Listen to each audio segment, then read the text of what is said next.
So we're going to graph now logarithmic functions.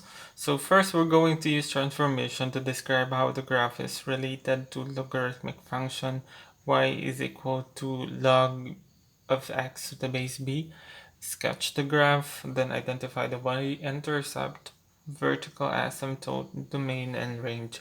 So first we're going to, this is the given, y is equal to log of x to the base b minus 4. So the first thing we're going to do is we're going to graph first, because this use transformation to describe how the graph is related to logarithmic function y is equal to log of x to the base b. So we're going to graph first y is equal to log to the of x to the base 5.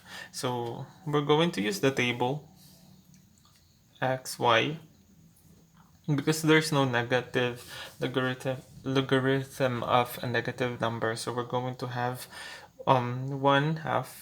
We'll start with 1/2. You can start with 1/4, 1/2, then 1, 2, 3, and 5. So that's the number we're going to use. That's the values we're going to use. So to solve that, y is equal to log 5. First is x is equals to 1/2. This is x is equals to 1/2. So log of 1/2 to the base 5. So y is equal to, you're just going to type this in the calculator if your calculator has this. But usually your calculator only have log without this 5. So it means that the base is 10. So how are you going to solve this? So typing this, you could also type log of 1/2 divided by log of 5.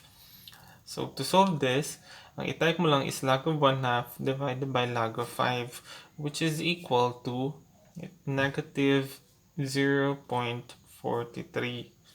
So negative 0.4. Next, so negative 0.43. Next is y when x is equals to 1. So y is equal to log of 1 to the base 5, which is also equal to log of 1 divided by log of 5, which is equal to 0, because log of 1 is 0, because any number, the exponent of any number whose exponent is 0 is equal to 1. So this is equal to 0. Next, when x is equals to 2, so y is equal to log of 2 to the base 5. So if you're going to solve that, that's also equal to 0.43. So if you're going to change x to 3, if you're going to solve it, the answer is 0.68. The same process pa rin magiging 1 na dyan. So we're going to graph first y is equal to log of x to the base 5. So first, if it is 1/2, it's a negative 0.43. So in here, kapag 1, 0, kapag 2, 0.43, kapag 3, 0.68, so sa taas na ng kalahati. At kapag 5, 1.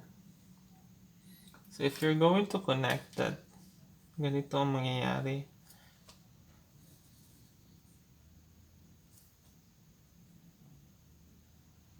Again, kasi walang 0. So ganyan siya. It will not reach 0. It will not touch the 0. So we'll proceed now with y, or given log of f to the base 5 minus 4. So table, the same values pa rin. You can have 1/4, or let's start with 1/2. 1, 2, 3, 5. So first one, x is equals to 1/2. So ang y, copy ang log base na 5. Ang x magiging 1/2 minus 4. So we know already that ang value nito, di ba ito siya, at saka ito, the same lang. So it's negative 0.43 minus 4, which is equal to negative 4.5. 43. So negative 4.43. Next, when x is equals to 1. So if x is equals to 1, y is equal to log of 1 to the base 5 minus 4. Diba, ang answer nito is 0. So 0 minus 4 is equal to negative 4. The same process, x is equals to 2, y is equal to log of 2 to the base 5 minus 4, which is equal to 0.43. Diba? This is 0.43 minus 4. That's negative 3.57. Negative 3.57. The same process, you're going to come up with negative 3.32 if x is equals to 3. Kapag 5 naman, it's negative 3 because 1 minus 4. So we're going to graph this.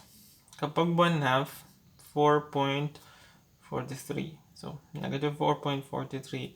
Kapag 1, 4. Kapag 2, it's 3.57. Negative 3.57. So lampas na ng maliit sa kalahati ng 3. Next, 3 naman is 3.33. 3.32 pala. Kapag 5, that's negative 3. So, as you can see, the same lang ang form. However, bumaba lang siya ng ilang steps. That's 1, 1, 2, 3, 4. So, this is a transformation. If you're going this is the transformation, so it goes down by 4 steps. So that's the difference between the first one. The y is equal to log fx at the base b. It goes down by 4 steps down. So we're done already with sketching the graph. See, we're going to identify the y-intercept, the vertical asymptote, the domain, the range of this function. So the y-intercept, so for the y-intercept, this is the point kung saan siya nag-touch dito. So as you can see, hindi siya pwede mag-touch dito. So wala talaga siya, hindi siya dyan, walang touch dyan. So it's none. If vertical asymptote, ang vertical asymptote is yung line, napatay yung line na ina-approach niya lang pero hindi niya matouch. Dito naman, yun siya ang line na ito. Diba ito yung line na ina-approach ni graph. Ina-approach ni graph pero hindi niya talaga tatamaan yan siya. So, didikit lang siya ng didikit pero hindi siya dadaan. So that's the line. What is this line? That's x is equal to 0. The domain is dito sa graph, hanggang dito lang ang graph. Diba? Kasi hindi naman, so dito sa values dito ng x, dito may graph, may part ng graph dito. However dito, wala ng graph. So ibig sabihin, ang graph nag-start lang actually dito.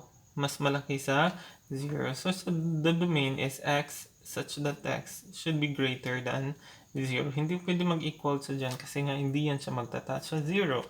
So sa the range naman, ang range, so ganito. So dito, wala, this is our graph. This is what is important. So dito, kahit dito wala, pero ito siya ng pataas. Ibig sabihin, matatouch siya din dito. So ibig sabihin, lahat ng values dito, meron niyang graph.